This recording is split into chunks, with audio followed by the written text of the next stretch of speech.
from Weird World War News. I have a free afternoon finally. Thought I'd do some painting. Just give me a second here while I set all this shit up. Give me a second. Hold on.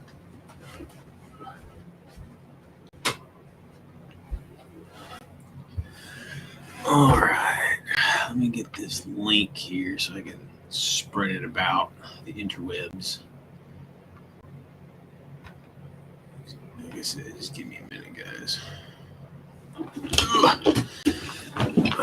I'm not super tech, so sometimes it's a pain in the rumperoo. So give me a second here. What have you guys been up to? Anything exciting? Anything exciting? All right. Just want to create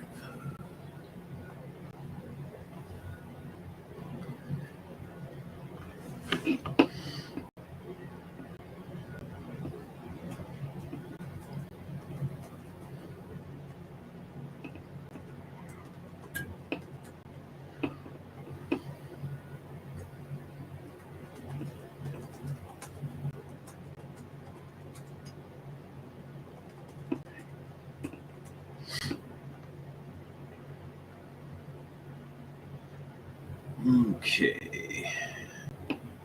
Almost ready, guys. Hold on a second. So, like, I'm using, like, Restream, right? Which is a pretty good, like, live, whatever, pod streamer. I don't know what the fuck they call it. But it goes automatically to YouTube. And I'm going to use the link in YouTube so people can swing over and check it out and, like, interact and stuff.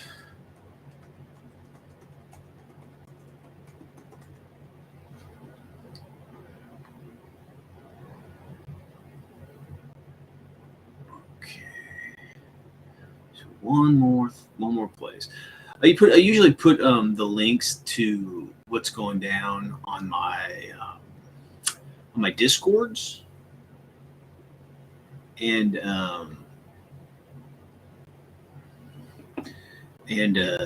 Facebook. So if you guys are part of those groups on there,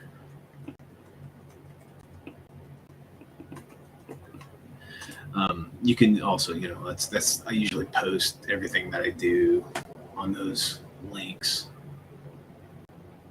because surprisingly there's a lot of, we're all over the net, guys.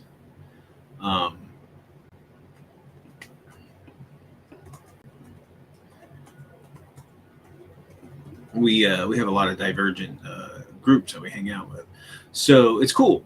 So, I want everybody to be a part of the Weird War experience. As experiences that it is. It's crazy. It's definitely weird. That's for sure. All right, let's get going. Hope you guys are having a good weekend. See what's going on in the chat here. Mobius, what's up, dude? Good to see you, man. Oh man, yeah. So I've been working. I'm working. So like right now, I'm like working for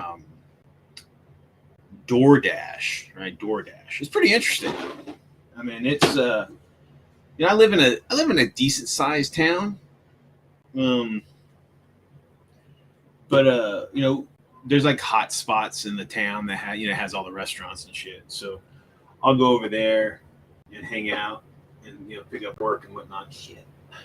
And but yeah, it's pretty cool. Making about $100 a day, which isn't bad for like, I don't know, maybe 4 or 5 hours of work, which isn't bad. And we got a pretty small car, so we get pretty good gas mileage on that. So, but it's a good interim until I find something like permanent. So that's what I've been doing, man. I've been humping it, making money. And plus, you guys have known that I've got some family. Some of the family are sick, so we're having to assist with their health. And it's just part of the family thing. You got to do what you got to do. But I have some free time to do some hobbying, so that's what I'm going to do. I'm going to do some hobbying. I got this window right here, and it's really bright. It's like sun blinding me here. So what are you up to, Mobius? What you got going down? Anything exciting happening? Any hobbying going on? Ugh. No, that's why I need to go. I need to go get my glasses, guys. I'll be right back.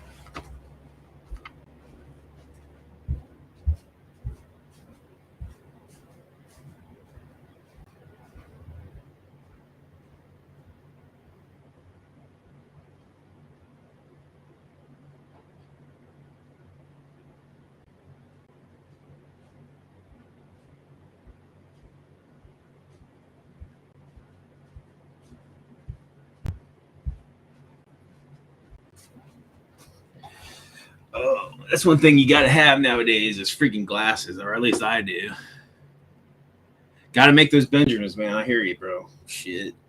Everything costs. Oh my god, everything costs so much now, too, dude. Jesus. You know, I mean, we don't get out of the grocery store, and this is for a month. You know, this is for a full month, and it's just me and Mel right now, because our kids are all hanging out with.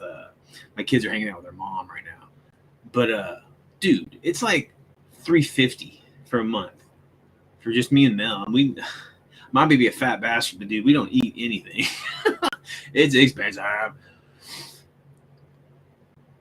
Tack, an old art show. Huh, what is that? I don't know what that means. You know, it's funny that you say that. Mel has a hard time sleeping, right? She needs that kind of ambient, what they call like black noise or green noise, whatever. The hums. And it's a nightmare for me because I can just close my eyes and go to bed. I don't like the lights on. I'm out. But yeah, she has to have that some sort of sound to calm her down in her brain or whatever. But we've been watching we've been watching who's the painter, the real famous painter, big afro dude. I just he's fucking went blank. What the hell? Let me look him up real quick. Famous. Just what the fuck's wrong with me? Bob Ross. That's it. That's another thing. My brain anymore, man. Yeah, we throw down some Bob Ross in the background. He's doing his little trees and his clouds. Fucking knocks Mel out like that. She's just like. But I start to watch it. That's my whole thing. I start to watch the damn thing. I'm like, oh man, Bob is awesome. I watched the documentary about him, right? It's fucking heartbreaking, dude. What happened to him, dude? He like real straight shooter guy, right? You know, cool dude. I think he was in the Air Force, family man or whatever. And then like he started doing this like PBS paint show. And then he befriended this couple, this retired couple. I can't remember their damn last name, but we befriended these guys. And this couple is like, they're fucking shyster opportunists. And they like convinced him, hey, let's start monetizing your IP. And let's start, all this shit and make you some money. And we'll start blah, blah, blah, blah. And, and Bob, honestly, dude, Bob was just kind of like, I just want to do my art. I just want to do art and help people and all that shit. But hey, making money is kind of cool too. So let's do that. Oh, dude, I know Mobius is fantastic. Juliet's fucking cool too. It's amazing what these guys can do. I mean, it's just like I actually had an original piece by Russ Heath back in the day, and he did a Sergeant Rock for me, right? It took him like 2 minutes. And it was all shaded. I mean, it wasn't color, but I was just like, what the fuck?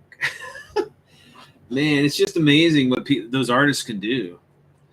But yeah, so Bob Ross got caught up in the whole like, money thing. And then like, he had like, I think, so like his wife had 25% of it. And then he had 25% of it. And then like the couple had 50%, right? So in essence, he had 50%, and then they had 50%. And then when his wife died, it kind of reverted to him, right? So he had 50%. He might have had 51% or something like that. He had just a smidge more. But, he got sick, right? He got I believe he got some sort of a cancer.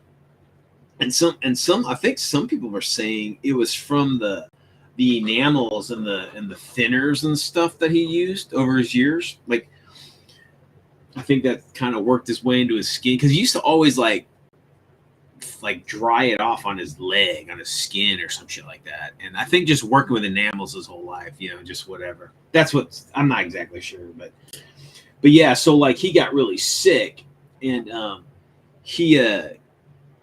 they were trying, that couple were trying to get him to sign off his percentage or whatever to them so they could take care of whatever the fuck, right?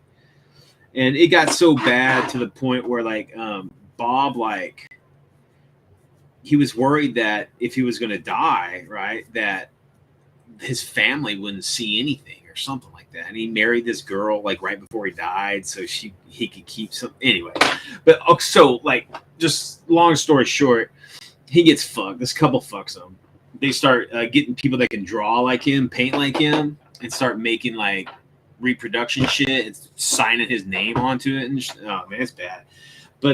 But if you buy any Bob Ross product, any of it, his family sees no profits, none. He has a son that's still alive. His son's alive, and his family sees no profits. It all goes to that shyster family. So I hate to say it, but honor the guy's memory, but don't buy any of his fucking product, because his family sees none of it, which sucks, man. But yeah, check out that if you guys are interested in looking at that. Watch that documentary. I think it was on Netflix or something. I can't remember what it was called, but it was pretty good. It was sad. He seems like a nice guy, and he got kind of caught up. I guess he was a big ladies' man. I guess painting flowers and trees and clouds makes those panties drop, I guess. But that's awesome. I think that's fucking cool. But yeah, it's really cool to watch these artists. It's so funny. In my life, I've had several friends that were like just superlative artists, man. And it seems like so many other artists, they just don't really. They just kind of do it for fun. They don't blah blah blah blah. Oh yeah, I think he did get into the little drug thing too. But that was the 80s, dude. Everybody was doing drugs. I mean, I didn't. I grew up in the 80s. I wasn't doing 80s drugs. I never was much of a drug guy. I'm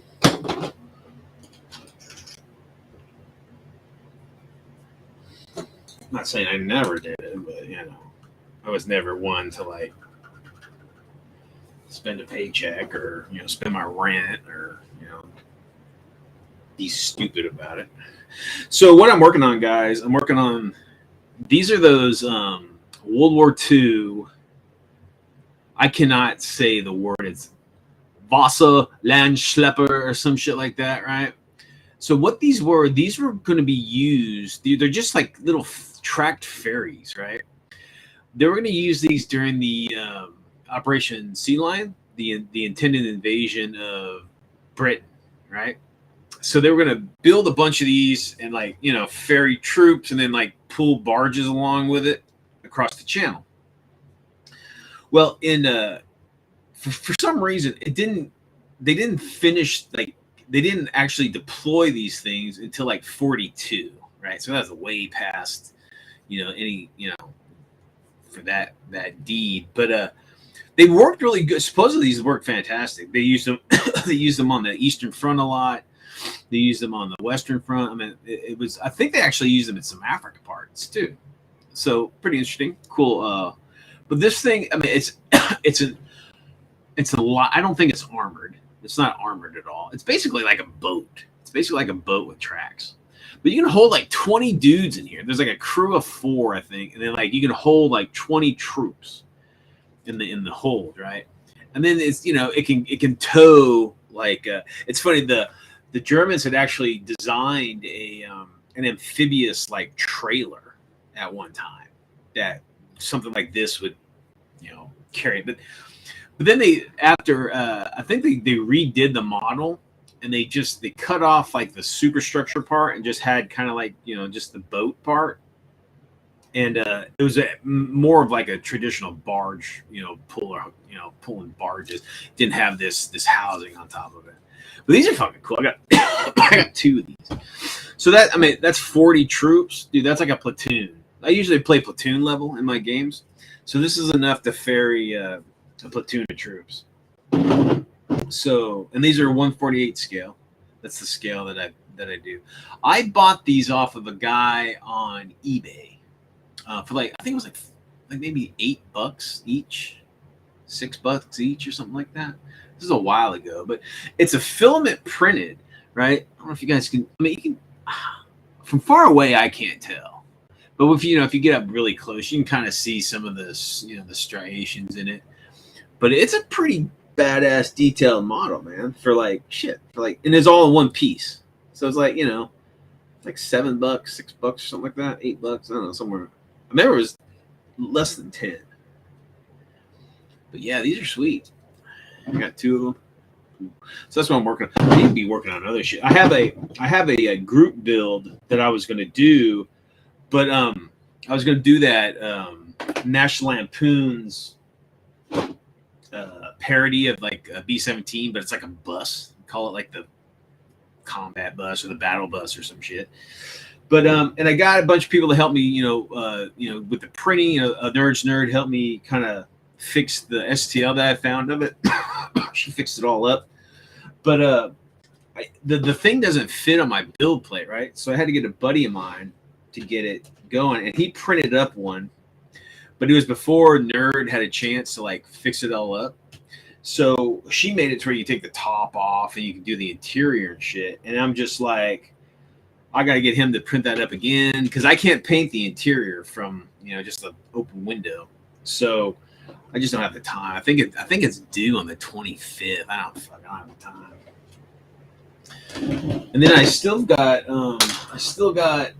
the Crafting Gamer. He's doing like a weird World War II Gundam build and paint. Need to do that too. I haven't done that shit yet either, but I got this cool Gundam to do. Yeah, Nerd's great. She's like one of, man, okay, she's like she's like a hobbyist and a gamer. You know what I mean? It's like she does it because she loves it.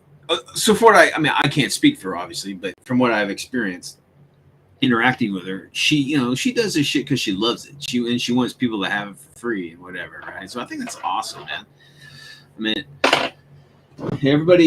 everything seems to be about money. And look, I'm not naive. Money makes the world go round. And, you got to pay your fucking bills, and I got all that shit. And, money, your time is money, and all that. But it's really a testament to those people who do things that take a lot of time or skill, and they do it for free for the betterment of the hobby, the betterment of the genre, whatever it might be. So shit, and fuck it. If you have extra money, if you want to throw, if you want to throw her something, for things, do it. There's nothing wrong with that. So I think I can really respect folks like that because. I know what it's, I know time is money, time is limited. You don't have a lot of it, and to commit to things that benefit others but don't, financially benefit yourself. And it takes a certain mentality and a certain, appreciation and love to the community to allow that. Also got these. I printed up some dust walkers. Whitewash these. But these will be my winter. The winter ones I'm gonna do. I finally got some paints to do. I've got 3 more of these over there. I'm gonna do the ambush, the ambush color that the Germans had. I'm gonna do that with those. Me spray painting, like airbrushing, is a pain in the butt, man. I don't know about you guys, but God Almighty. I do not enjoy airbrushing when you get it all, when you got everything mixed up, right? You got your compressor going, you got everything mixed up, everything's good. That's fine, it's fantastic. But man, it's like, it's thinning down the paint, it's cleaning up the airbrush, it's It's all that shit that ends up being a fucking pain in the ass.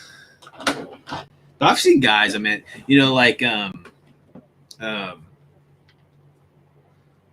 Minis Live, Bill, shit, he uses airbrush to do his minis, right? And he's just like, he's got like he just, he does it all right there. He puts a couple pieces of paint in there, a couple drips, and then he does his thinner, and then he sprays it, and he thins it out. He's just good at it. His setup's really good. Just seems like my setup isn't like that. I think I'm gonna work on these walkers, to be honest with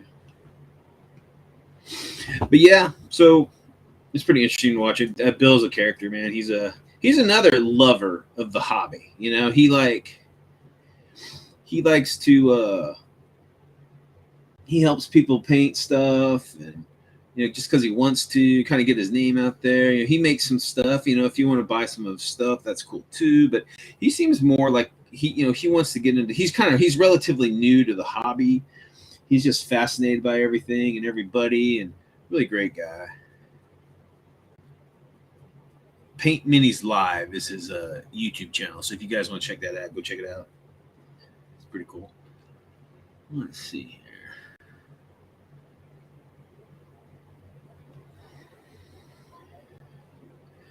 But yeah, besides that, Mel made me watch some cooking show today where like they're bad cooks. I mean, it is weird. I'm not much of that. Like, I'm not much into the cooking. It's like it's not enough to have a cooking show. Now it's got to be like the worst cooks. You got to try to get them to make a decent meal or something. It's just like, what the fuck? Just find that niche.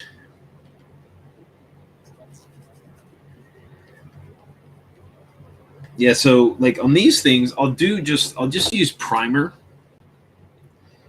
You just use primer spray to spray them white because they're just whitewashed, and then I'll go back and just fill in anything that might not be quite covered,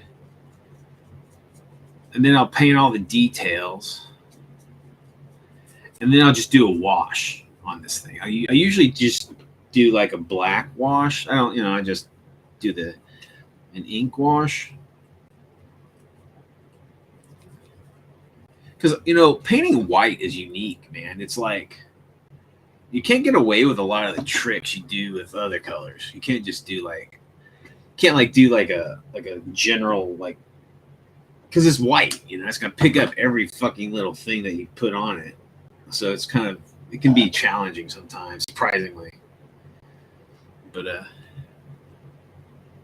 egg roll in a bowl, huh? That sounds good. Is it just like an actual egg roll?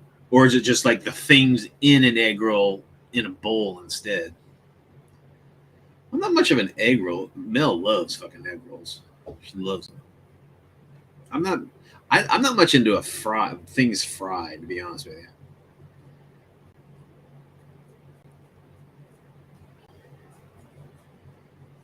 But if I did eat a egg roll, I guess the pork egg rolls are good. I don't like the fish ones.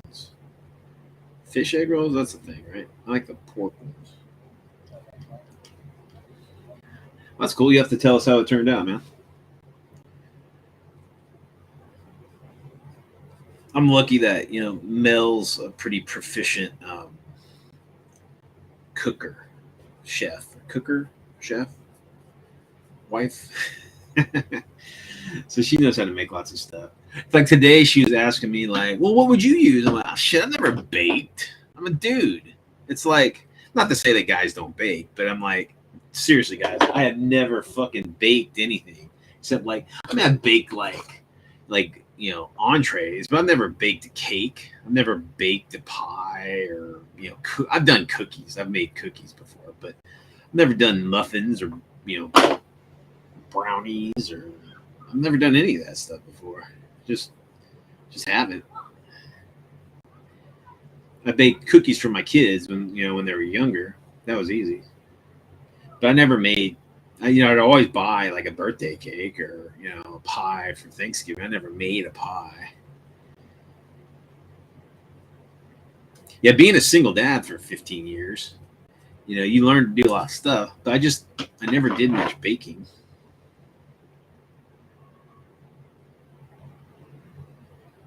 But oh, and another reason why I don't do airbrushing as much is because I got to go outside and do it, man. I don't have a yard per se, like a privacy yard. It's just, we live in a trailer, so it's like, there's fucking people all around. And it's a pain in the ass. You got to get outside, do all the bullshit. You can't leave your shit up there. I got to pull up my compressor out there. I guess I could do it in here, but I need to get one of those like those spray booths or something. You hear that? I hear that, brother. Now, I can eat me up some of those, man. No problem. Eat them up a lot.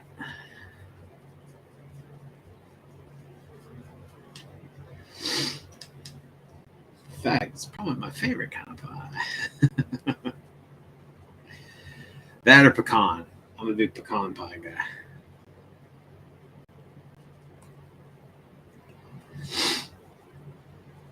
But yeah, man, I tell you, I've been wanting to watch a movie, right? I've been wanting to watch that Godzilla +1 or whatever the fuck it was. I want to watch that. I just have not been able to find it to watch it. Man, it looks good. It's like a weird war, man. It's like, I guess it happens right after World War II, right? So you're talking like, I think it's still the late 40s, right? When Godzilla's like, hey, you jerks, you made me a monster. And, pissed off, rightly so, and start destroying everything. So there you go. But I want to watch that. If any of you guys have seen that, let me know, because I'm interested in watching that. Looks pretty sweet. There's talk that they're gonna do a Creatures Commandos cartoon movie. But when I looked at it, dude, it's like the modern reincarnation of it. So looks like shit.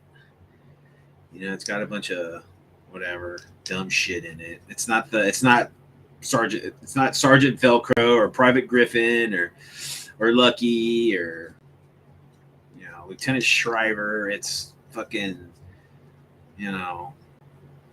other crap. But I don't know. I'm not connected to comics nowadays. It's funny, guys, because like a lot of people claim that the Civil War, Marvel's Civil War thing, re-energized comics. It kind of kick-started the whole movies and all that bullshit. That's when I left comics, man, because my favorite comic book character, Captain America, became this like rogue, like not agent, became this rogue, fighting against the government. And listen, man, I was for Cap's argument, like registration. I mean, I could see where that can be a problem, right? It got very political. But what the big problem with me is reading Cap for fucking 30 years, what he did wasn't in Cap's. That's not what Cap would have done. He would have fought it legally. He would have fought against the government legally. He wouldn't have gone rogue, gone underground, and convinced other people to fight. That's bullshit. That's fucking bullshit. He would not have done that. I mean, he would have protected himself if like someone jumped on him or something like that. That'd be one thing. But, I was like, and then when the only good part of that whole series, in my opinion, was at the end when Cap looked around, when they're all fighting in Central Park. All the superheroes, Goliath's dead. All the superheroes are beating the shit out of each other. And all of a sudden you see he's about to I think he's about to kill somebody. He's about to kill Iron Man or some shit, right? And then like a cop, a couple joggers, a fireman jumped on him to stop him from doing it, right? And he stands up and he's looking around like, what the fuck have I done? It was that realization at that moment. That's when he turned himself in, right? That was Cap. That was the true Captain America right there. He's like, what the fuck?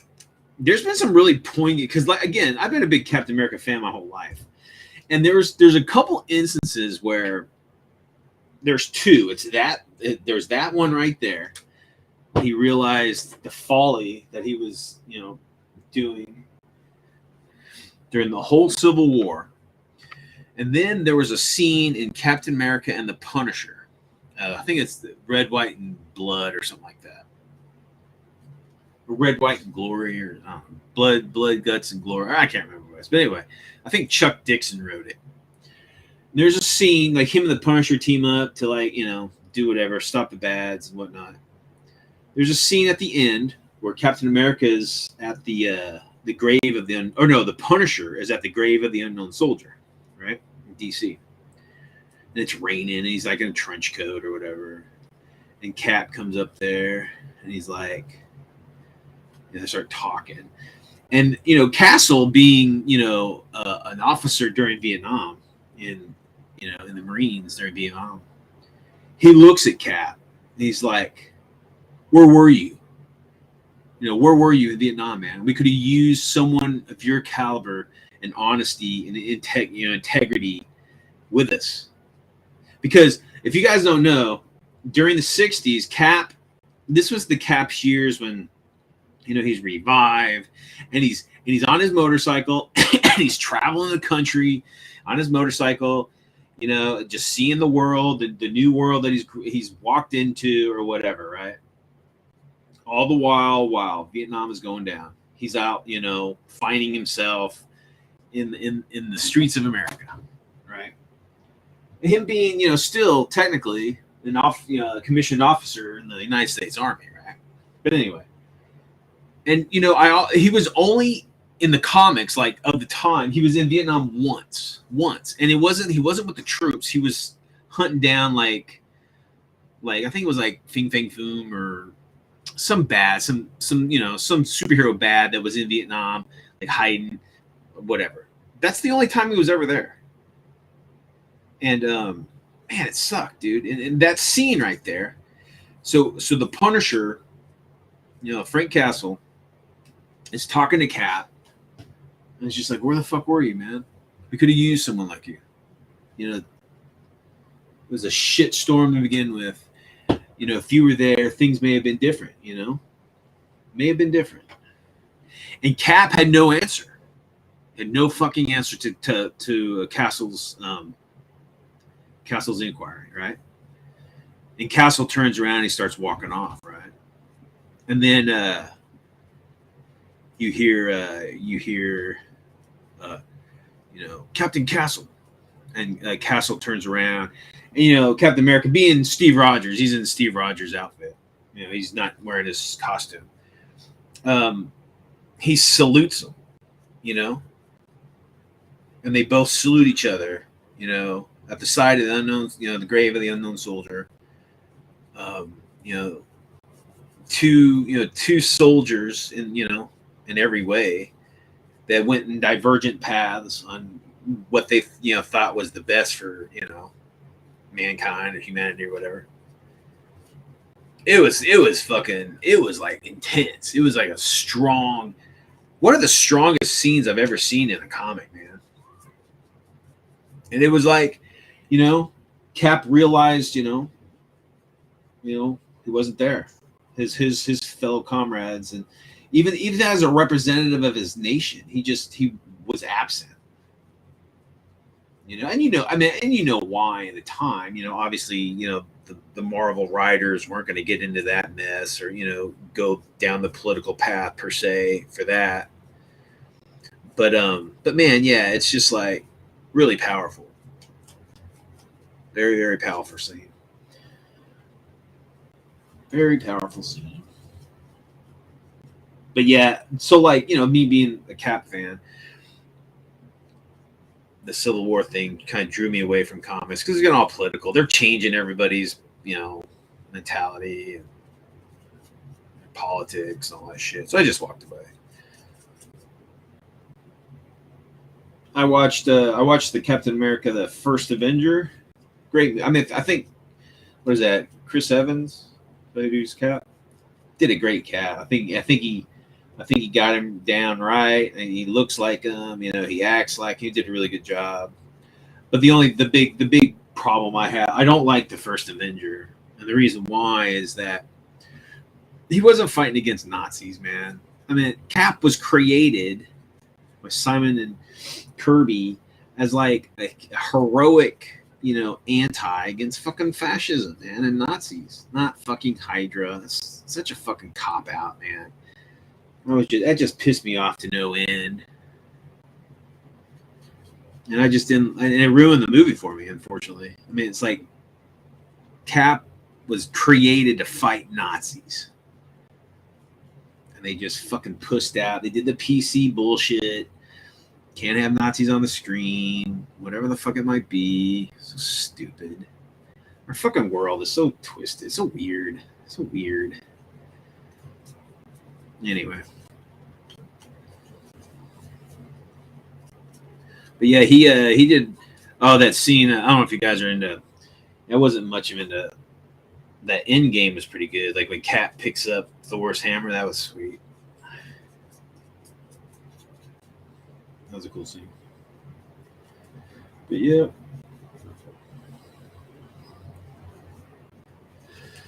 So movies you've been playing anything, dude?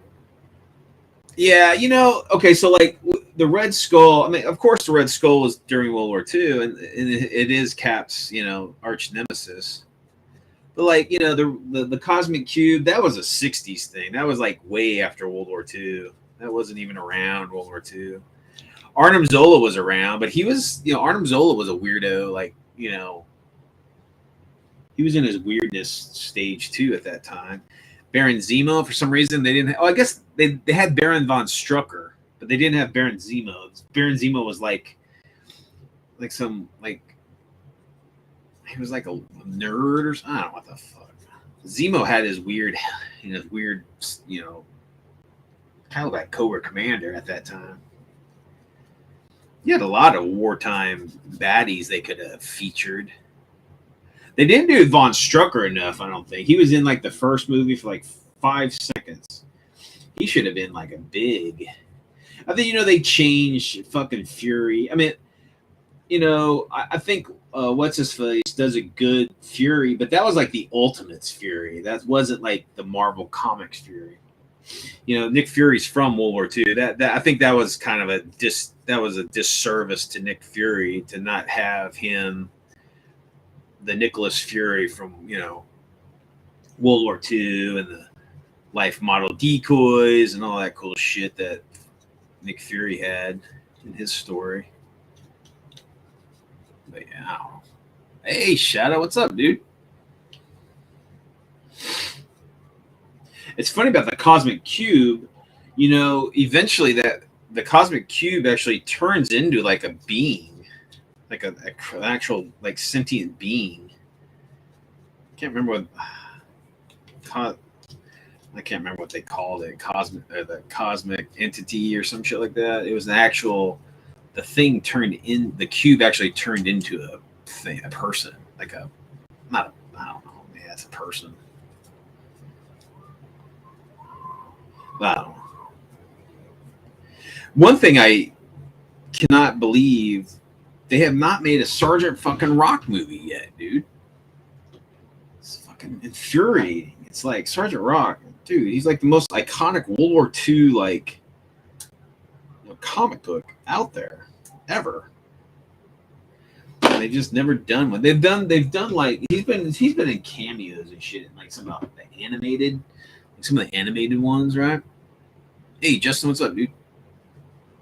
They did like a cameo of Rock in a couple of the cartoons, but just never a full blown movie. There was talk like in the 80s and early 90s they were going to do one, and like I think at one time they were going to say it was going to be Schwarzenegger, but it's like no, that's not fucking Sergeant Rock. And then they were going to do like Bruce Willis. I thought Bruce Willis would have been good. Hungar, what's up, dude? I thought Bruce Willis made a cool Sergeant Rock, but I don't know. They just never did a Sergeant Rock for some reason. It's just strange.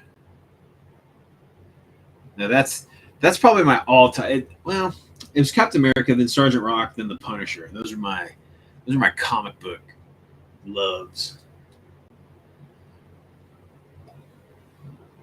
But yeah, I remember shit, man. I remember reading comics in the '80s, the Cat stuff, Serpent Society storyline, the Cap Wolf. Oh my god, this was like Cap Wolf was probably late '80s, where things were getting really bad for the industry. The early '90s getting really bad, and you couldn't, the studios couldn't retain like the really good artists. They weren't paying enough. They were going to different directions.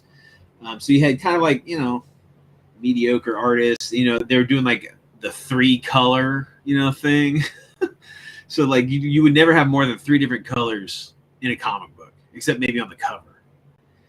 Yeah, so it got pretty bad in the comic industry. But Cap Wolf was silly. It was like Cap turned into a werewolf. It was pretty funny. But the Serpent Society storyline was cool. Oh, the Scourge storyline was on. So there was a super villain, right, called Scourge, and he just wore like this white. Well, actually, he didn't really wear a suit per se, but what he did, like in the late '80s, early '90s, I think it was late '80s. Dude, this guy was killing off supervillains. Like he probably killed like 30. Like he shot him, like blew him away. Like 30 supervillains. And all of these villains were, low tier, third tier supervillains. But there's this one comic where I guess there's this like bar, this dive bar where all the supervillains go to hang out. And he was, and his big MO was like, he was always like, you didn't know who he would be. He would be, he'd always be in disguise, but he was disguised as the bartender of this bar, right? And there's probably like 15 supervillains in there drinking up, and he just opens up, dude. He just blows them all to hell, shoots them all down, shoots every single one dead. And it was just like, damn. And that was a badass. That was a cool, and and Cap, although this guy is putting down all these supervillains, Cap being the moral guy that he is, had to track him down and stop him murdering everybody. You gotta take them to justice. You can't just murder them. No, that was a cool ass storyline.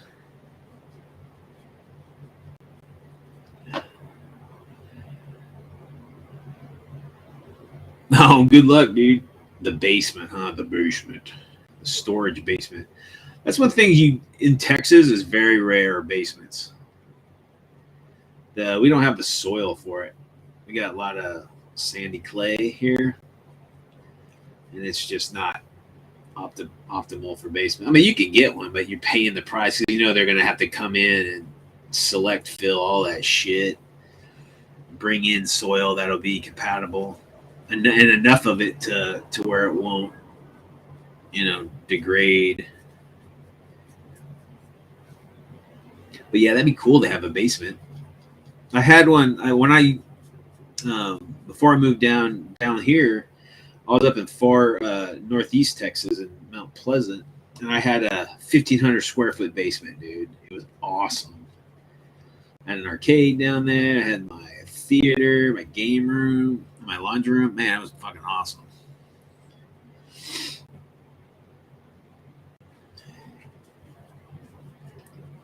So, like, you guys, I know all you northern guys have basements, right? Do you guys also have attics? So, in theory, you guys have like 3-story houses. If you have an attic, a basement, and your, house, and hell, even if you had a 2-story house, you'd have a basement, 2 stories, and an attic. That'd be awesome. Now, if you got too much shit, you can't. If all your shit is filled in a house like that, dude, you got some problems. You should have ample enough space. If you have an attic, a basement, and 2 stories, come on now. Well, there you go. If you dig down to the bedrock. I did some jobs. Like I used to work in construction. And there was this rich guy was building his house. And dude, yeah, he had a pier and beam house. But those piers went to the fucking bedrock all the fucking way down, dude. And that fucking house and he had a big ass basement and all this shit. It was like, I mean, you should have seen the hole for just the basement, man. It was fucking massive. And those piers, dude, those fuckers went down, down, down. It was crazy. It was like two structures. It was like the basement it was basically its own structure, and then the house kind of sat above the basement, and it was connected. It wasn't like all like, it was almost like in cells. They're like in cells. It's like you have the basement cell, then you have the house cell, and then there was just like a connecting, like, you know, hallway or passage or whatever the fuck it was. It's pretty interesting. I tell you, man, if you got money, you can do anything. So here? Okay, so Joe, here's a question for you. What is technically a root cellar opposed to a basement? Is it just like a closet size? Is it just, it's not finished? It's just like earth, maybe, or I don't know.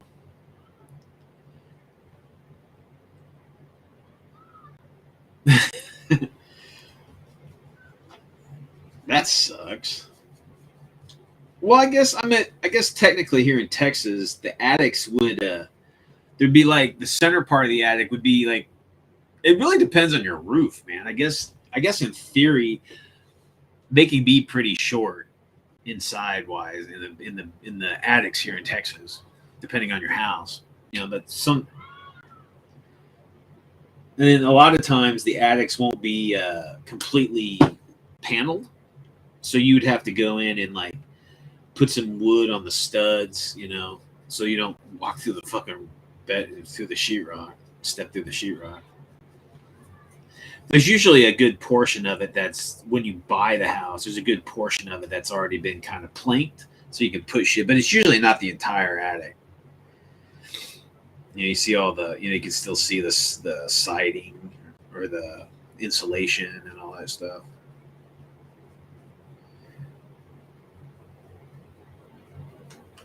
But a lot of people like will try to fit out their attics here in Texas as like either full storage or maybe like an extra little room or something.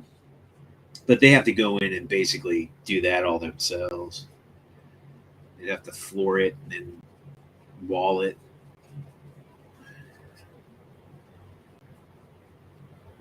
But a lot of people here in Texas, they'll like the garages. I'll be honest with you. The garages that they put on houses nowadays, they don't fit like trucks. You know, Texas being a big truck, you know, state, a lot of people have pickup trucks, right? And the garages are too damn short. They're not big enough to stick your fucking pickup in there, right? So a lot of people, what they'll do is they'll convert their garage into like a room, some sort of big room, and they'll take the door out, the garage door, and they usually, a lot of people will just put like, they'll make like a door, you know, windows right there, whatever. So just adds another room to the house. But it's just kind of cool. Okay. Oh wow, 1834. Wow, that's awesome. Is it considered like a historical location? I know here in Texas, they like to, like old houses and stuff. They'll put like they'll make them historical markers or historical sites or whatever. But I know if you do that, there's a lot of like regulation to that. Like you can't alter the structure. You can upkeep the structure, but you can't alter it or something like that. And then you gotta like, you know, I don't know if it gives you a tax deduction maybe or something, being a historical thing. I don't know.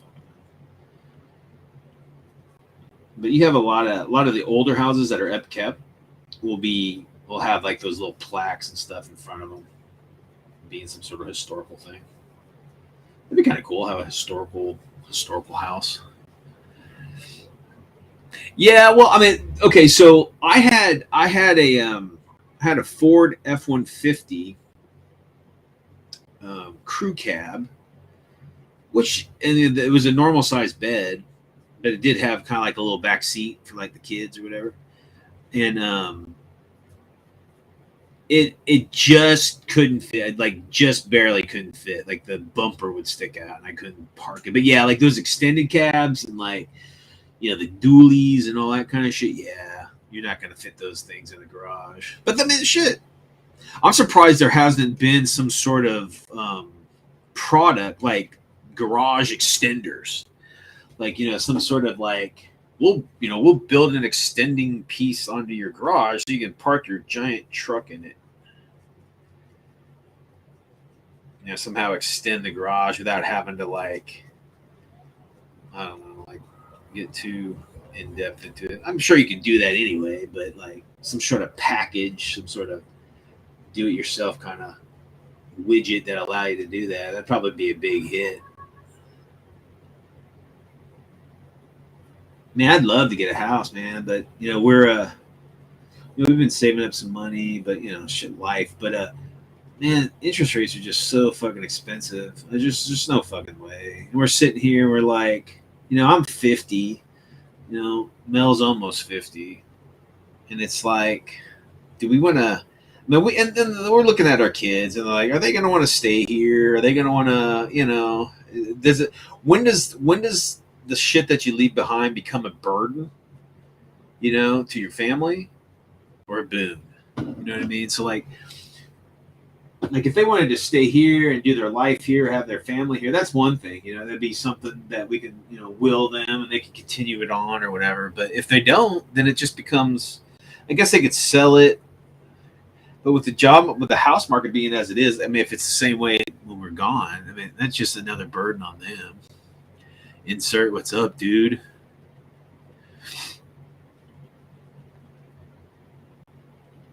Yes, dude. I don't get that either. You'll have like this extended cab, but you got this little ass bed. And I'm like, what the fuck? It's crazy. Yeah, I mean, I think that kind of mentality, I think they're not, a lot like, in my opinion, I think every family should have at least a truck. So like either being the dad or the mom or the kid or whatever, where each family should have access to a pickup in some way, because they're fucking handy. I mean, they are handy. I mean, if you want to go buy a piece of furniture, you just throw it in the back of the truck. If you're camping, you got that bed of that truck. If you're moving around, I think I mean, I know you can rent pickups and all that stuff, but I mean, I think they're a really great vehicle. But when you get into like these dual, like we got the neighbor right next to, he's a dumb fuck. We call him Get Her Done. He's got this giant dually, full size fucking crew cab, full bed, giant dually, right? And he lives in the fucking city. He doesn't work in construction. He doesn't do shit. He put neon underneath it. It bounces around and just like, he put this big muffler to make it go. Blah, blah, blah, blah, blah, blah, blah. I'm just like, what the fucking idiot? Just a moron. Doesn't he has these big old like off-road tires on it, right? He doesn't go off-road. He just drives on the city. Those will just, the city will just rip the shit out of those deep tread tires, man. But anyway, it's his life. He can do whatever the fuck he wants with it. But he's a pain in the ass. He's a fucking loud ass truck. Just a dumb fuck. But yeah, I don't get it either, man. If you're gonna buy like a heavy duty work truck and you just use it to drive around, I don't know, man. I know he pays a shitload. It's a diesel too. What the fuck you need a diesel truck for, dude? Anyway. And he doesn't know how to work on it at all. I know it has all these problems, and his buddies having to come over and fix it, and or his dad. He doesn't know shit. He's just some dumb fuck. Anyway.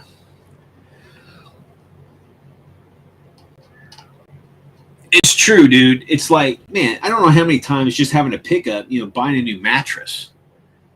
Shit. Try fitting a mattress in a Nissan Versa. No. Impossible. But shit. You can, I guess we have access to a pickup. My father-in-law, Mel's dad, has a pickup, so we have access to one if we need one. But yeah, dude, if you don't have that kind of, and that's another thing. If you're gonna buy a pickup, just be prepared. Your family's gonna, hey man, can can we borrow you for the weekend? We got some, just be prepared for that shit. I mean, you can always say no, I guess, but if you're a cool family member, then you help out your family if you can, if they're worth helping out. Sometimes you got that family that, ugh, I've cut loose a lot of my family because they're just fucking toxic and poisonous shit.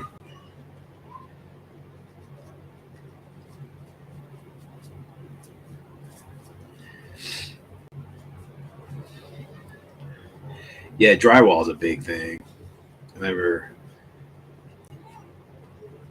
I before I ran that geotech lab, I was a field. I worked out in the field. I would do concrete testing, cylinder testing, like concrete testing.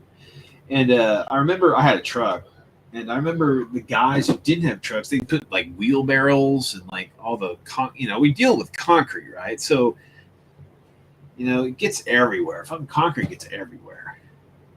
And it was getting on their, they're putting in their trunk of their car the equipment that we use, and their cars are getting all jacked. Like, dude, you need to get a truck, bro.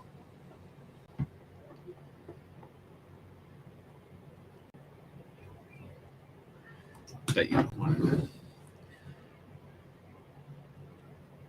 It's true, man. It's like, I mean, listen, for me, family's a mixed bag, dude, to be honest with you, because like, look, I'm there for my family if they need me, sure. But like, if they're toxic, like if they're bad people and they're just, the situations they put me and my family in are dangerous or unhealthy, or, I just, honestly, for me, blood only goes so far. Like, I wouldn't interact with certain individuals that aren't family.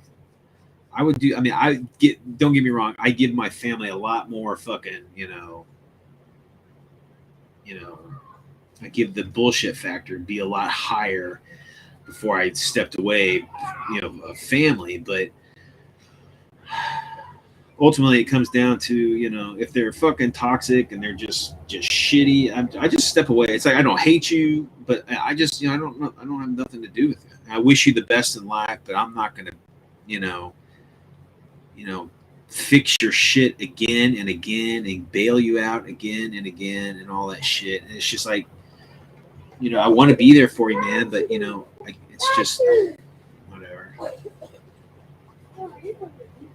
Because there's a point where people just take advantage, and that's friendship too. Like, if you're friends with somebody and they just take advantage of your friendship, and then the minute that you need some sort of assistance or whatever, they're not there after everything you've done for them. And again, I mean, a true friend, you don't think in them in those terms. I get that. But shit.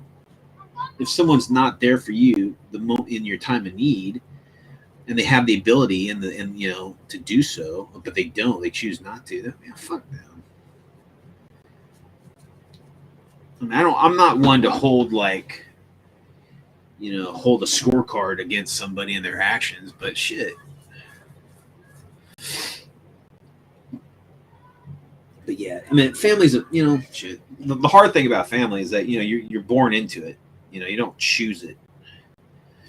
So you either deal with it, benefit from it. If it's great, that's fantastic. But if it's if it's not good, you have the choice to step away.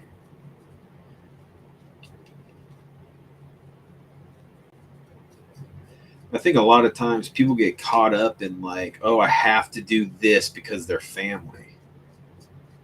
So I think a lot of people make the wrong choices in life, or they do the wrong thing that puts them in situations because they think that, oh, it was family, I had to. I'm like, fuck, I'm not going to go rob a bank because my dad wanted me to. I'm just not going to do it. What's the family business? I think ultimately, we're individuals before we're this, I don't know. But guys, I think a lot different than most people. So Trust me, I've been told that all my life. So that's fine.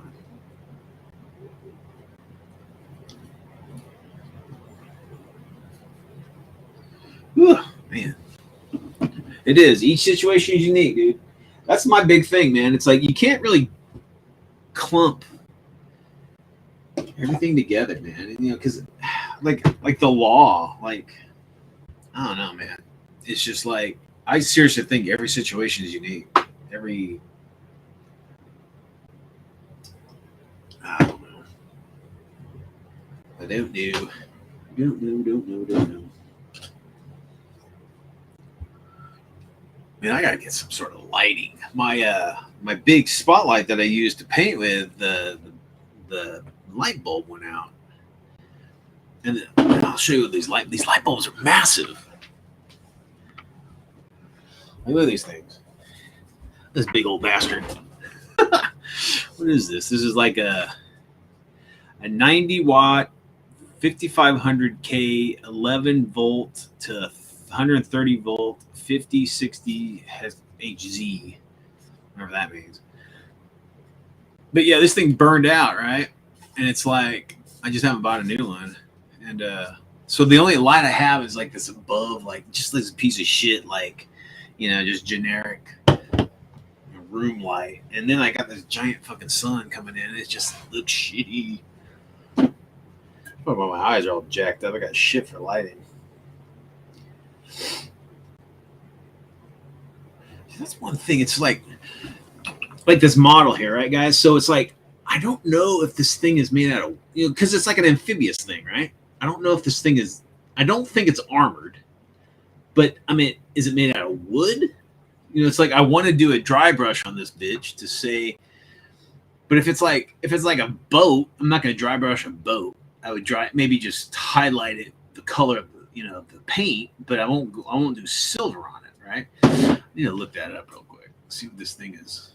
If this thing's made out of wood or fucking metal or whatever the hell it is. I mean, you would dry brush a fucking like ship, sure, but like if this thing's made out of wood and just spray painted, pans are gray, then that'd be different. Let me see what this thing is.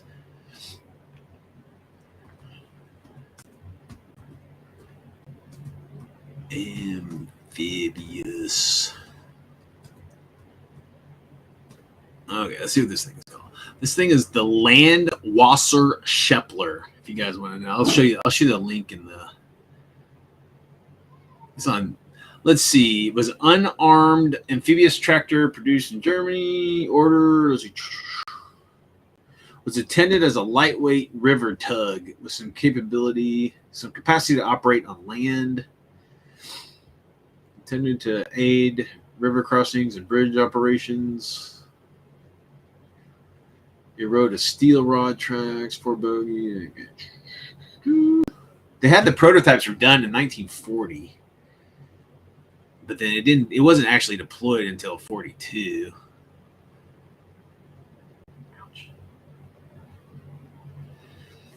So it was proposed to build enough LWSs that each invasion barge could be assigned one or two of them, but difficulties in mass producing the vehicle. Let's see here.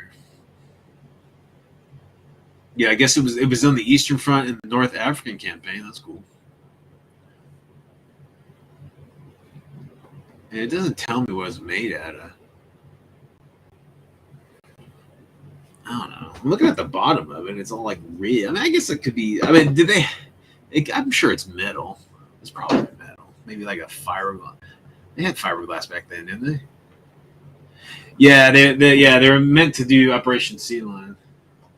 That'd be cool. Just seeing like a picture or scene of like a bunch of these like going across the channel, carrying some sort of barge or something behind them. That'd be cool. Fucking Spitfires coming down, bombing shit. Yeah, these are sweet. I'll have to find. Let me find a 28 mil. You guys can see the size. Here's a 28 mil. So here's a 28 mil next to it. That's about right. Yeah, right there. But they're pretty big. Pretty big pieces. Metal Hall. Okay, cool. Thanks, Joe. So I will do a dry brush on it, man. It's funny because a lot of times, like in my gaming, it's like kids out in front of my window, being kids. These kids, my God, for some reason, all the neighborhood kids converge like right in front of my fucking house. Jesus. They'll play basketball, they'll play soccer, they'll throw football, they'll ride their fucking bikes, and just it's all just right there. I mean, we live in a massive community, but they're all just right fucking there. I don't mind them for the most part, but my God. Ugh. Now I know how my neighbors felt when I was. We were fucking wild as hell when I was a kid, dude. Jesus. We used to play this game called Spies, right? And it was basically hide and go seek, but it was at night. So we'd be hiding in people's fucking yards, like at night, and like people moving around your backyard and shit at night. Shit. The 80s, man, I'm telling you, it's a different time. Where is that damn? Oh man, my paint table, guys, is so. Let me show it to you real quick. It is so jacked up. It's got so much shit on it, I can't see nothing. Misplacing everything. That's all the crap I'm working on. I know there's a big glare. You guys can't really see it, but whatever. Looking for my metal. So that's true. I have to admit, most of these kids in this neighborhood, most of these kids are good kids. They're good kids. They're just whatever. And when I go out there and say, "Hey, you guys, be careful, not to hit my car when you're doing a basketball, or pick up your trash when you leave," they're pretty cool. They're respectful. They'll be like, "Yes, sir." They do something like that, which is that's cool. But at least they're not popping tires. They're not inside like just gaming all day. But yeah, we have a pretty active group of kids around here. They ride their bikes and they're doing their roller skate stuff. What are the roller skates called now? Inline skates or roller blades or what do they call them? I'm trying to learn how to. I could roller skate when I was a kid, but when in my 20s, I was dating this girl who was huge, like into like roller blading or whatever. There it is, right fucking there. Anyway, big into rollerblading, right? And she was teaching Jesus. I was a lot thinner back then, but man, I could not get it down. It was pretty. I was some sore ankles during that time. Good Lord.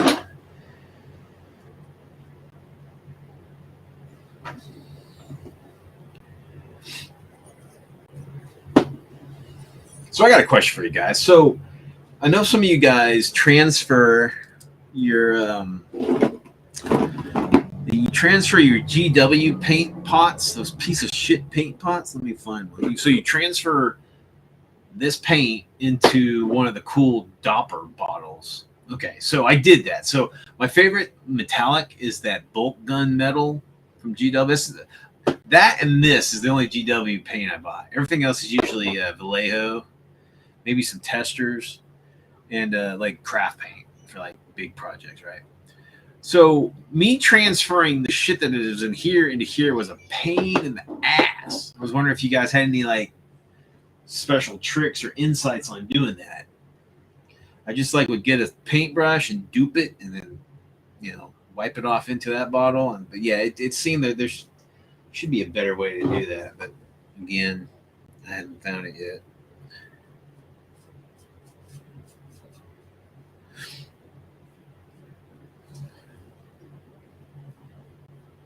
One thing about dry brushing this kind of like the filament, printed stuff, you don't want to go too hard because you pick up all the striations in the whole damn thing. You know what I mean? So you don't want picking up every single ridge if you don't have to, because then that that layering will show up a lot more distinctively than it would normally would. Because you really want to kind of limit that if possible. And plus, I can't see where the shit because of this light.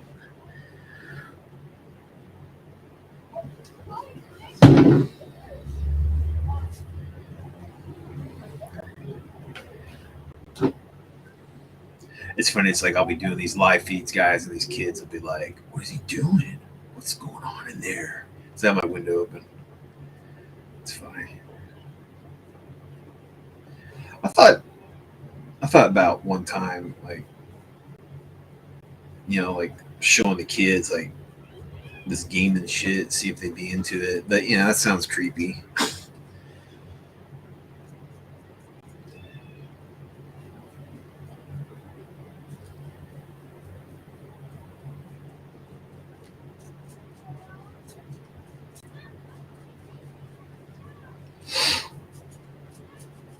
So you guys paint anything? You got anything going on? Oh, you printed out a funnel. I didn't even think about printing a funnel. Yeah, I've got some. I got some. What is this? This flow aid. I could probably use some of this flow aid to help it move a little bit better. I didn't think about it. See, it's so funny. It's like I've got a 3D printer now, but it's like I'm kind of stuck in the whole mindset that it's just for like printing up minis and models. But shit, you can print up anything. If I need a funnel for something, I can just print up a damn funnel. I need to I need to remember that. I keep mentally, I keep thinking, I'm using it only for gaming, but I don't really necessarily have to do that.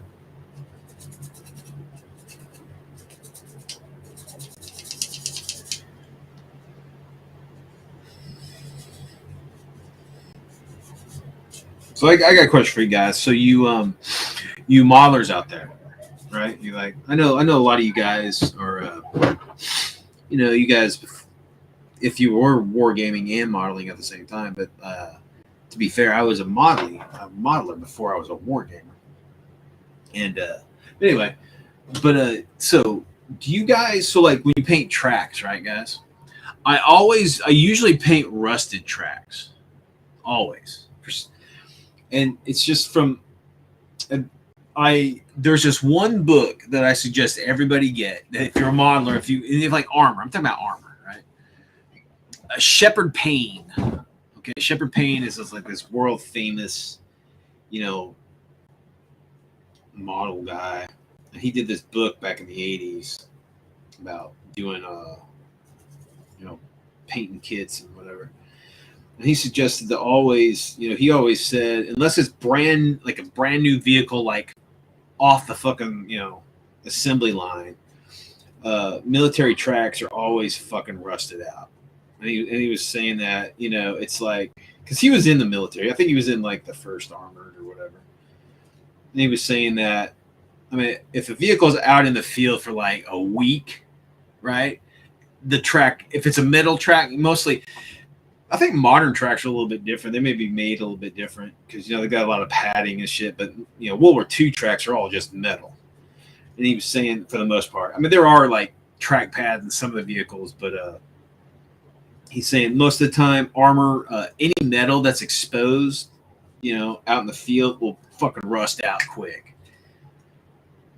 So what I do is I rust out my tracks, and I rust out the exhaust, the mufflers, because supposedly the mufflers those rust out pretty quick too, because the heat, I guess, they get heated up and all that. That metal gets heated up really well, flakes off the paint if there's any paint on it, and then it just rusts out. And it's funny because, guys, I mean, this is fucking gaming pieces. I mean, you don't have to get that detail. I know a lot of people don't. They just, throw some paint on it. But I'm still kind of stuck in that whole modeler mentality when I do something. It's like I want it to look realistic. You know what I mean? So, like, I want rusted out tracks. I'll put some rust. I know a big thing guys use is that flaking. Never done that flaking. Little flakes of metal like knocked off and stuff. Man, I mean, BattleTech. I mean, to be fair, Mobius, BattleTech is pretty fucking easy to paint, isn't it? I mean, it's like, from what I've seen, most BattleTech like paint jobs are almost solid colors. I don't see a lot of like camo jobs on BattleTech stuff. I don't see, and I mean, even if there is, the details on them, I mean, you're talking like, it's so small. The detail on this stuff doesn't seem like it would be too hard to paint. I fucking hate painting too, Mo. I fucking hate it. I do. I used to love paint, guys. I mean, I used to fucking love it. But it's just, nowadays, it is just an ordeal. It's like a necessary evil. I don't necessarily want to do it, but I got to do it because I don't want to play with unpainted shit because I don't think it looks that good. I mean, I don't mind people that do. I'll play with somebody that, doesn't have anything painted, but it looks so much better when it is painted. So, but yeah, so the one bad thing about these like solid pieces is that, you gotta paint like in between shit, whatever. A lot of times when I build things, like I'll build everything in sections. Like I'll build the hold in and then like the hole in one piece, and then like I'll either keep the tracks off. Like I won't put the side skirts on before I do the tracks, or I'll paint the turret separately, just so I can get in between, whatever. But yeah. This is a cool ass vehicle, though. I have to admit, that's pretty sweet looking.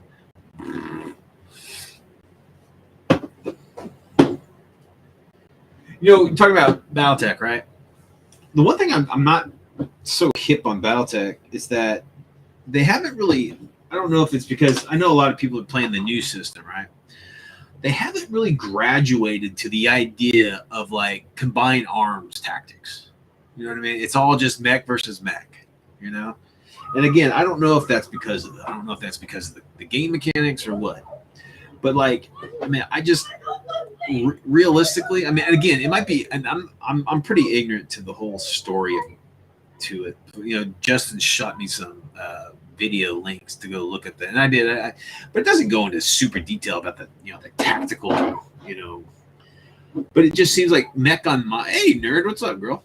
We were just talking about you earlier. It just seems like the combined arms, like,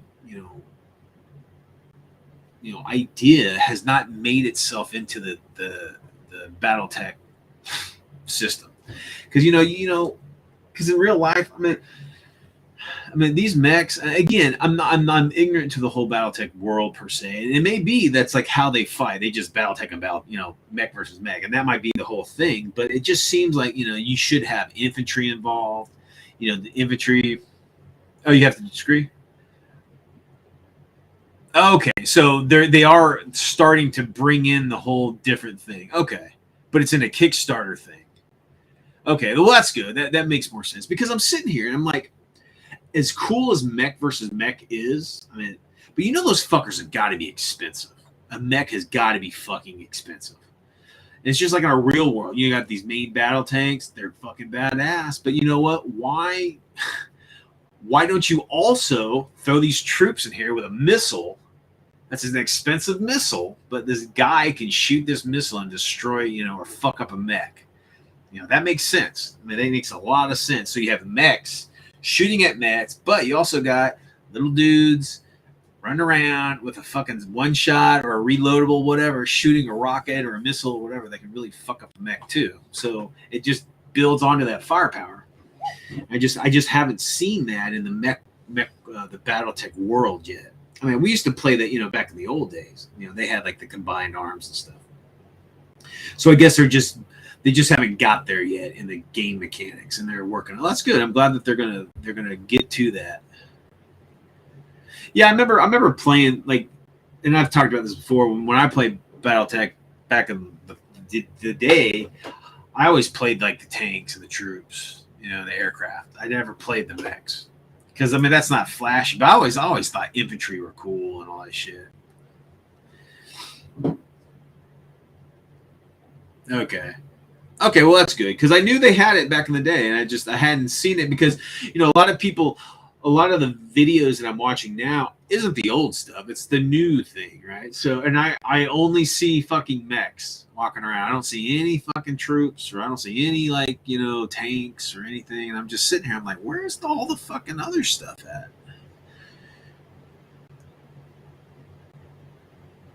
Damn.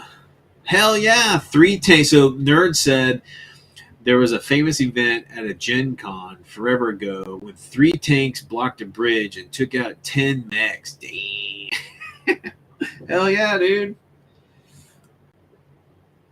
Thumbs up to the tankers, or the treadheads, or the tankies, whatever you want to call them. That's cool. It's true, man. It's just like it's all part of it, not one weapon system, because there's always a counter to any weapon system, and sometimes numbers is enough to counter anything.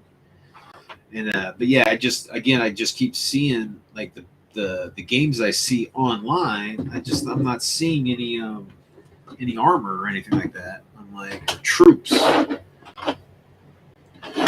I was trying to remember back in the old days. I want to say they had different levels of troops. They had like just infantry, just they flak jackets or whatever. But then they had like power armor troops. I want to say I remember some jump pack troops or flying packs or whatever. They had those. So they had like different levels and varying like degrees of like infantry that could be used. Oh, that's cool. Mars assault tank. I have to look that up. A Mars assault tank. Let's see what that looks like. That sounds BattleTech Mars assault tank. See what that thing looks like at least. Mars combat vehicle. Let's see what this thing is. Oh, he bad. That's cool looking. Has he got missiles on it? Is that what that is? Oh, hell yeah. So I'm looking at a picture of it, right, guys? And it's got a turret. And on the turret, it looks like it's got 2 chain guns on it. This big ass, maybe a laser, a couple lasers. Got a big ass. In the hull, there's this giant gun, and then in the back, there's all these missile racks. That's fucking awesome.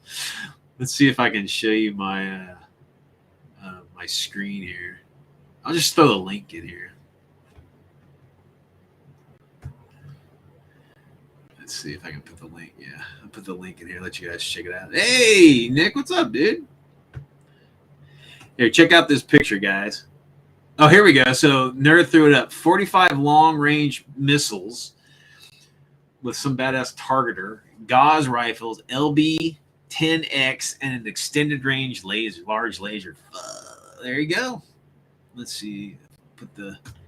There's a link to the picture of it, guys, if you want to look at it. Yeah, it looks pretty sweet. It's like a small guy too. Kind of looks like, I guess no, it's shit. That's 4 fucking tank or 4 treads. Okay, yeah, it's probably a big boy then. It looks cool. If you guys, this is the Sarna.net. I guess Sarna is some sort of like a BattleTech wiki of some sort. That's pretty sweet. Nice. The Mars combat vehicle.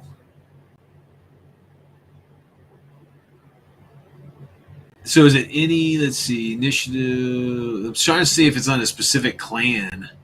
It says tech-based clan, so I guess is that like certain, I don't know. Let's see. Targeting heats armament. 3 LRM-15s, 1 Gauss rifle, 1 LBX autocannon 10, 1 ER laser, large laser, 2 Streak SRM-6s, and 2 machine guns. Hell yeah! It sounds like a Russian vehicle or Soviet vehicle. Let's throw as much shit on one chassis as possible. It's like don't the Russians have that Terminator tank? It's got like 2 autocannons. It's got like 4 like missile tubes, and it's got like fucking whatever. Like it's got sonic weapons and laser weapons. It's got all this shit on it. Yeah, that's pretty cool. Yeah, so that's cool. That's good. I'm glad that. But think about it. It's like, especially if you're a clan or a group. I think they're all clans, right?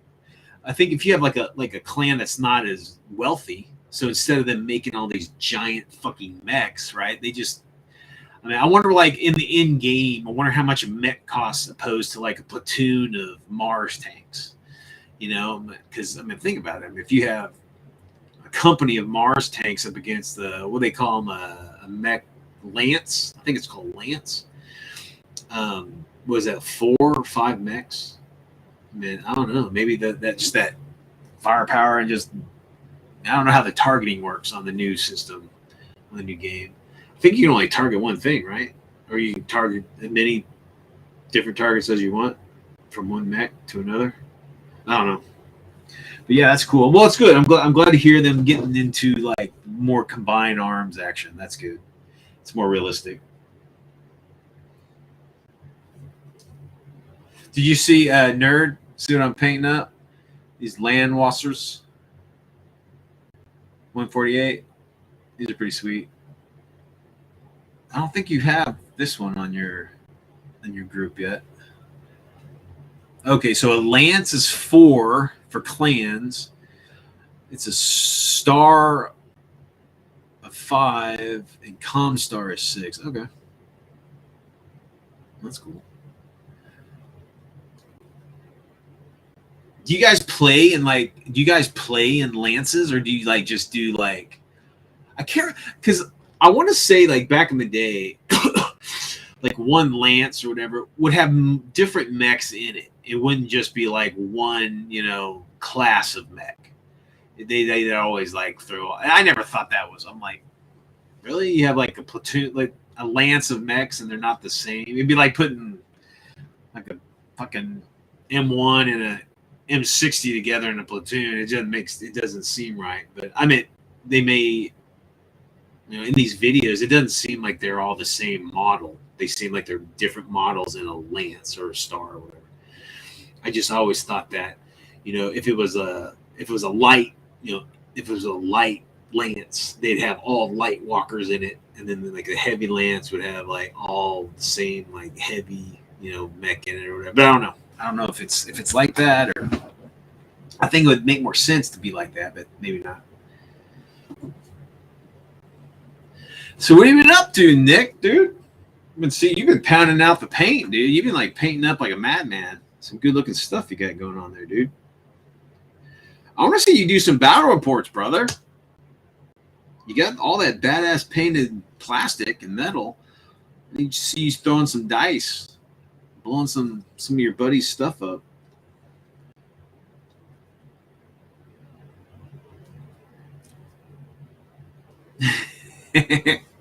Here comes the stuff. Inner clans suck. Inner sphere sucks. That's something I'm not familiar with. Is again the background. I know the inner sphere and then the outer, like the original, like, and then everybody broke out and became clans. I think is how it is, isn't it? The inner sphere, like the old timers. The clans are the new ones, right? The new people. It's so funny because the terminology that they use is like the original big empire was like what the Star League, I think it was called, the Star League. Every time I hear that, I think of Last Starfighter, because you remember he's been recruited by the Star League to fight the the Zerg intruders or whatever. Oh, you're not much of a gamer, really? I thought you were a big game guy. I know you're fucking painting nut. You're fucking awesome at it. I just never. Okay, so you're not really a big gamer. Okay, you should, dude. You got, man. I would love to see all your badass toys on a tabletop, dude. It'd be sweet. I thought you were big into that. What was it? That Joan of Arc game. I bet you that'd look cool on a tabletop, all painted up and like throwing down. Do you have? Do you have? If you guys don't know, British Legion, he has his own shop in the UK. Dude, throw up your shop stuff on here if you want to, man. It's no big deal. We want to support you if we can. Do you have gaming room in your shop? That's what I found. That's what I've found in my community is what's lacking, is game space. Now, a new place that now that I say that, there's a shop that just opened up last week. And they have space, so people have more space to game. Until then there was one place in this whole area. Well, there's two places. There's one in Waco, which is about 30 minutes from me, and there's one in Killeen, which is about 15 minutes away from me, 30 minutes away. So, but there's this new place that opened up is a lot closer. It's only like 15 minutes, so that's good. But yeah, it's just in my experience, there seems to be it's too small. Oh, that sucks, dude. But you know what's interesting, guys, is that I'm fascinated with how the Brits, especially Nick's in Britain, in the UK or whatever. I'm one of those traders. I can't remember what you guys refer yourselves to, but I really can appreciate the UK's they have the gaming clubs and the leagues and shit like that. And then I don't know. I mean, I think it's you guys pay small dues and you guys rent out these badass places to game every month or every week or some shit. I always thought that was cool. I mean, I would be because this is the thing, guys. It's I don't play anything mainstream. Honestly, I might play some bolt action. If I really want to just throw that up some dice, that's about the only mainstream thing that I play. And but it'd be nice to just be able to go and go to your game club and then just play whatever the fuck you want instead of playing, whatever the shop is holding. Sometimes these shops are well, we don't sell it, so we don't really want you to play it. But a lot of them are cool. Most of them are cool. They'll just come in and play whatever you want, right?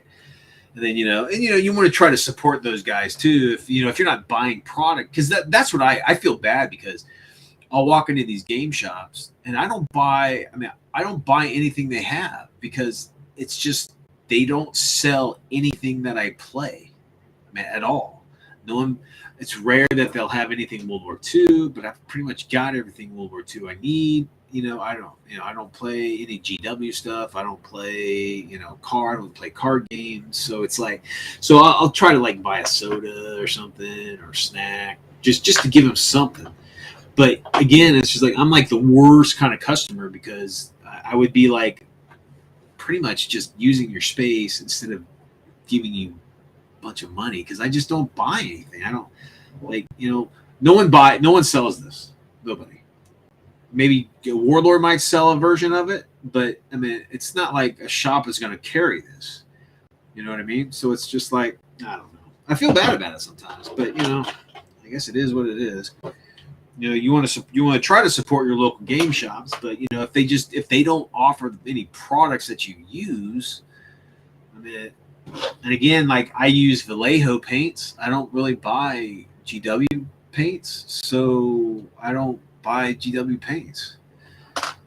It's not, I have two different GW paints that I use. It's this color and then the metallic. So it's just I don't know. I want to support them, but it's just they don't have anything that I play or use.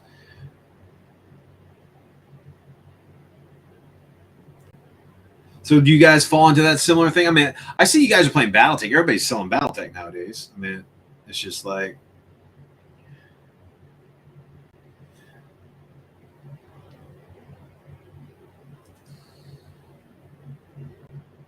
oh, here's a question for all you guys. I need some good paintbrushes. I mean, good ones. Something that'll last, a while, but will hold paint for detail work. Because, man, I just get the Walmart POSs. So Nick, the GW washes, I pretty much just make my own washes, to be honest with you. I know that the army paint, like, or what is it, the contrast paints and the like fast paint, speed paints, and all that stuff are really. I haven't used any of that. I don't know how it works. I haven't used it at all. I mean, I know a lot of people are raving about it. I just haven't done it yet. But washes, I pretty much just make my own to wash something.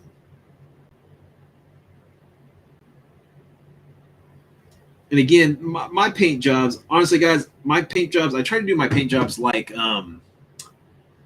almost like I want them to look like a comic book. Like I'm not really looking for like super detailed, like realistic look. I kind of want them to look kind of like honestly like war comics.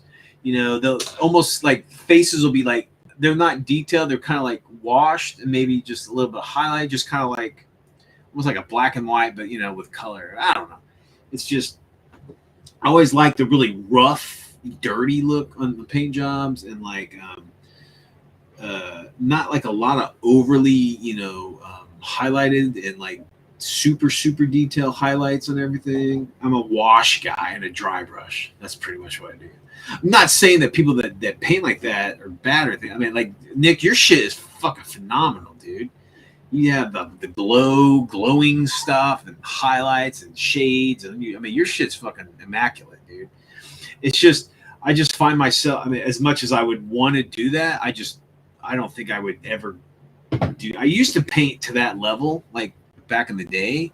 My eyes are so shot to hell, and I'm more of a gamer than I am a painter. So I really want to just kind of get some. I don't want it to look good, but I just want to get some paint on there so I can start playing with it. But yeah, but I mean, I'm amazed at like your work is fucking. If you guys go swing over to British Legion, he's got a Discord, he's got a YouTube channel. Go check out his shit. Go check out his paint jobs, man. They're badass. He is a painting beast. He paints a whole bunch of stuff. He was what is it, the ship, the naval, like the fantasy naval game. I can't remember what that was called. Dystopian Legion, I think, or you painted a whole bunch of armies of that, a bunch of different fleets, and you're playing, you're doing a bunch of the GW fantasy and the like 40K stuff. You'll do some World War II stuff once in a while too.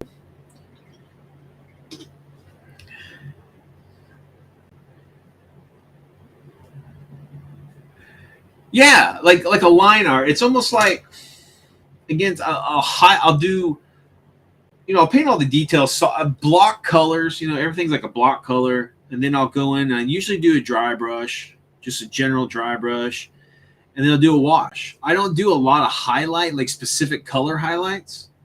I'll just put a wash on it, and I'll just say, the washed out is like, the shaded, and then like whatever's not washed out is the highlight of the thing. But yeah, it's more of like I think that's a good kind of like a line art, sketchy kind of look.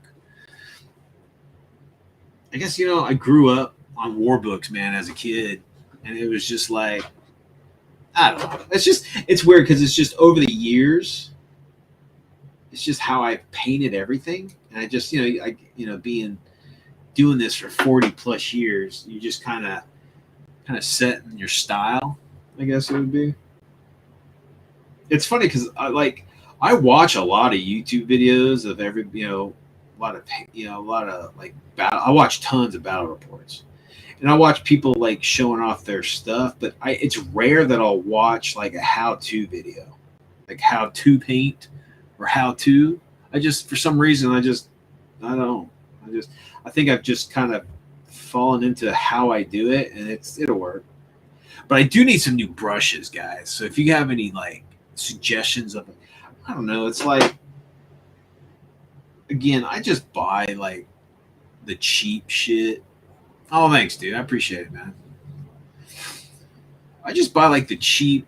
In fact, Mel's gotten big into like a nail, like doing her nails and shit, right?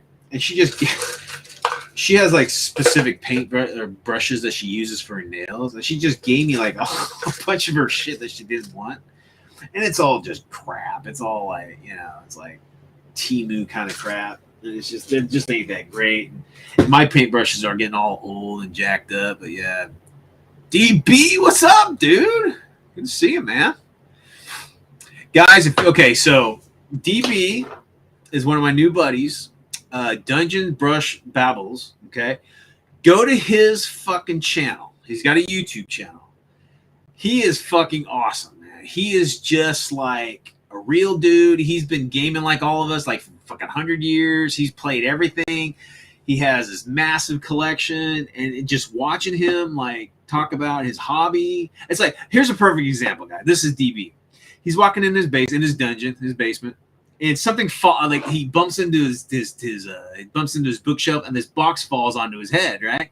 And it's full of like the original Bretonians, right? He's like, oh yeah, I forgot I had that shit.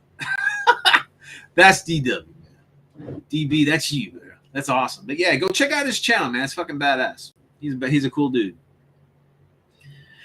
Now, dude, okay, so some of these nail brushes are pretty good, but I mean, some of them suck though. It's like I touch it and the thing are just falling apart.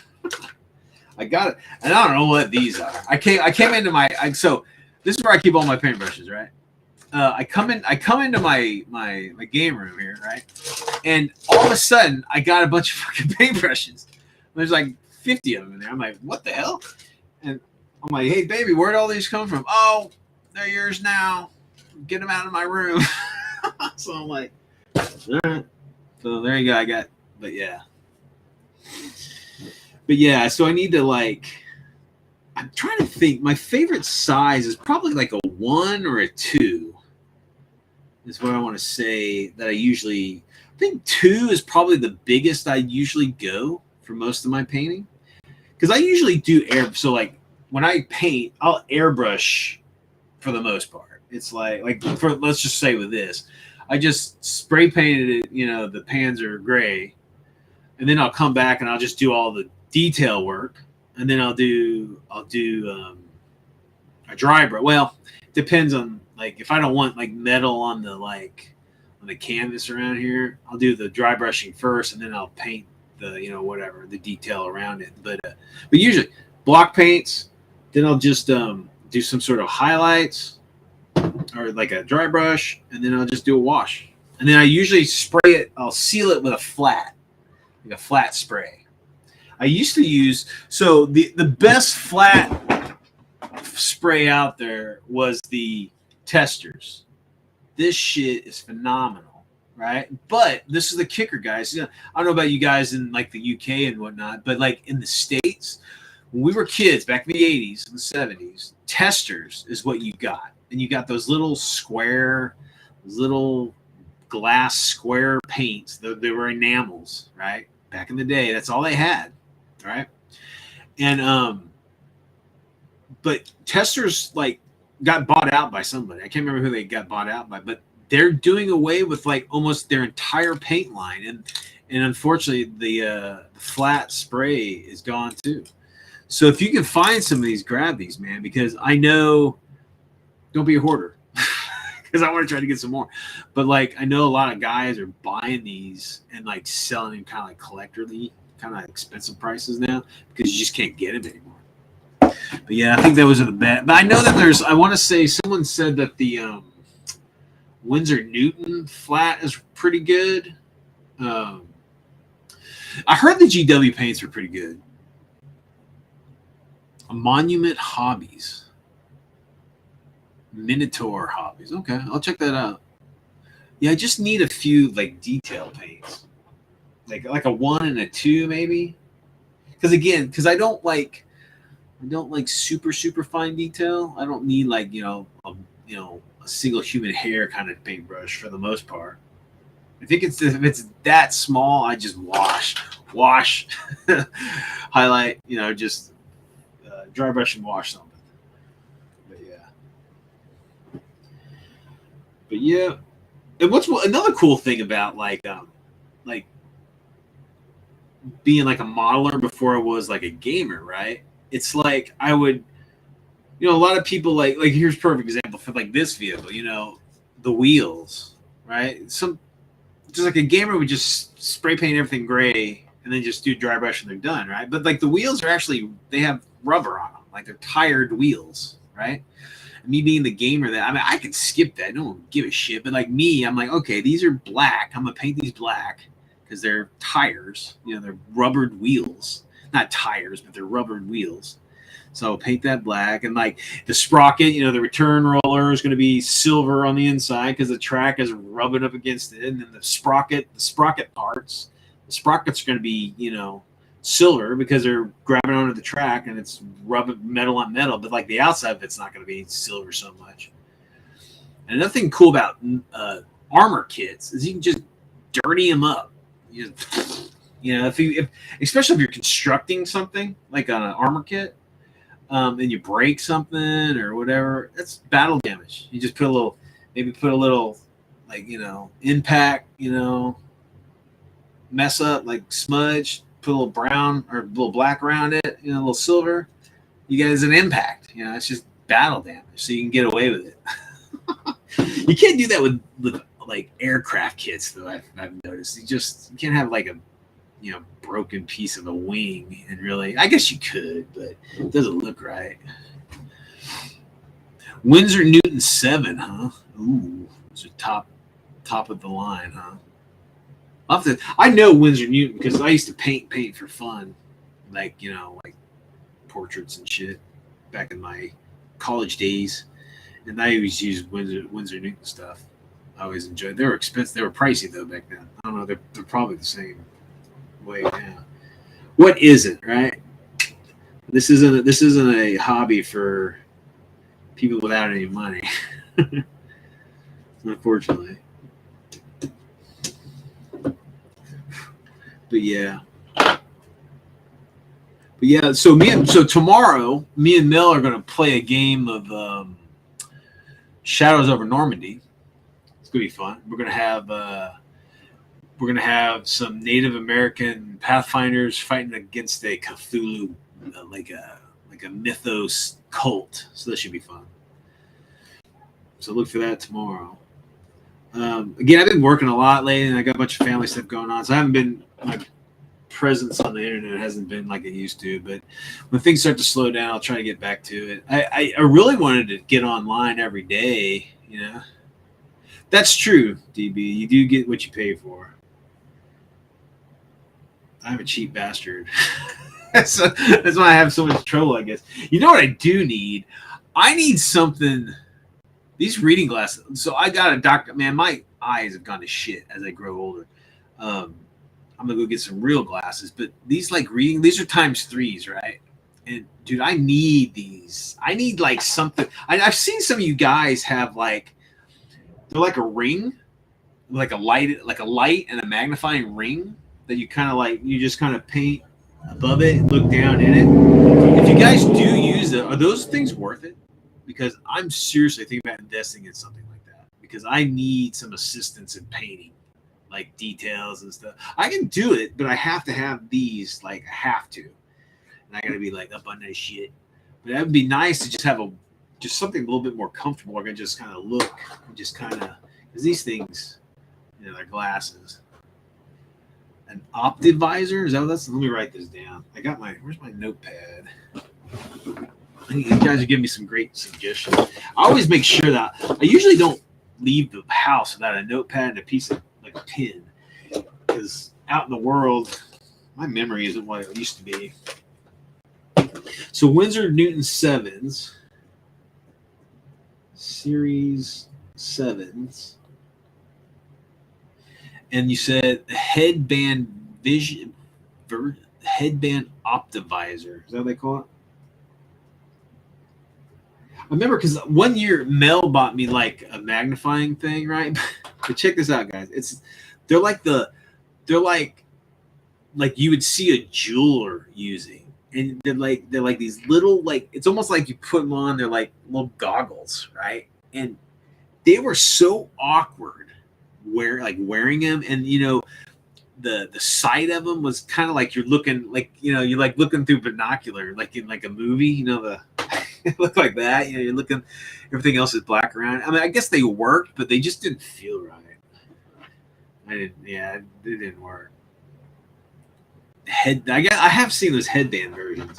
I need to do that. I was at the store the other day, like at a I think it was like a tackle, like a, you know, sportsman store, and they had like I guess they had something like that for like guys who make their own flies, like their own fishing lure, whatever they call them, fly, whatever. And you know they have to tie them and whatever. So they had something like that. I'm like, dude, that's what I need for my fucking hobby. But yeah, that's cool. Yeah, I'll swing out by the store this week and check out those Windsor Newtons. I might buy a couple. I'll get the number 1 and number 2 size. Because, you know, dry brush, you know, brushes, they're not a big deal. You can pretty much use anything for a dry brush. That's not too bad. But it's just those detail brushes.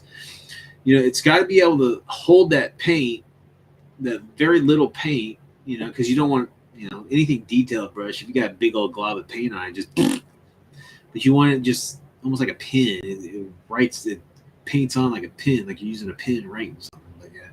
You know, it's funny. There's this YouTube channel out there called Canadian Gundam or something like that, and it's pretty cool. It's like there's this couple that live in Canada, and they have this just giant shop, right, of Gundam. Like it's all like Gundam models. He's got a warehouse full of Gundam kits and shit, right? And anyway, they sell a product. It's like they're pins, like paint pins. Hey, Squirrel, what's up, dude? Paint pins. Now, and again, I'm ignorant to the Gundam modeling world. You know, this was my buddy James over at JVC Paints sent me this kit. This is a Gundam kit, and they come. This is all pre-painted. This is what it looks like just out of the box. But this is the first and only Gundam I've ever dealt with. They're pretty fun. But like they kept selling in that video, they kept selling paint pins. And I'm like, what the hell is a paint pin? You guys know anything about the paint pins? When it comes to Gundam, they actually paint pins, like they're painting plastic with pins. Because over the years, I have used some really super fine, detailed like ink pins to do like seams in certain things, like maybe aircraft seams or, you know, something like that, like space vehicle seams. You just kind of paint, and it just distributes the ink really good, and but I haven't seen like people painting model kits per se with pins, and they sell like different colors. That's just, I don't know. To be honest, I've never looked into it, but I need to check that out.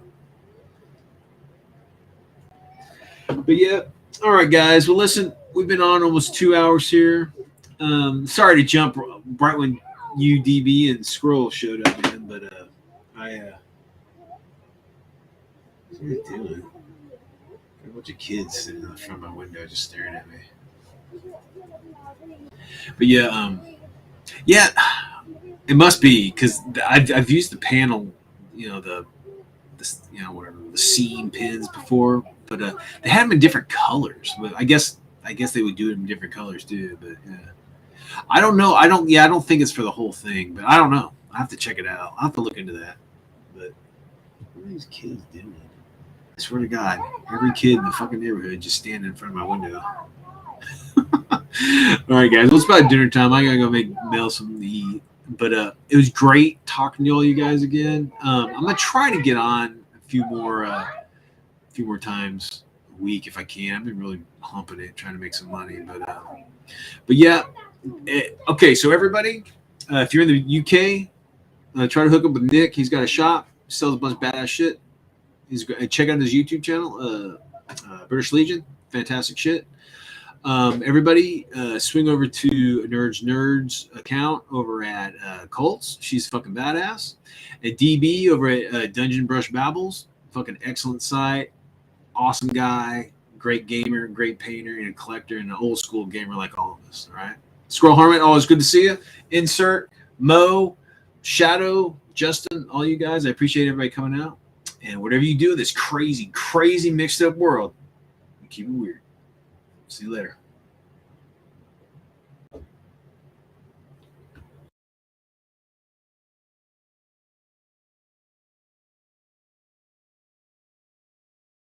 Can't remember how to turn the damn thing off.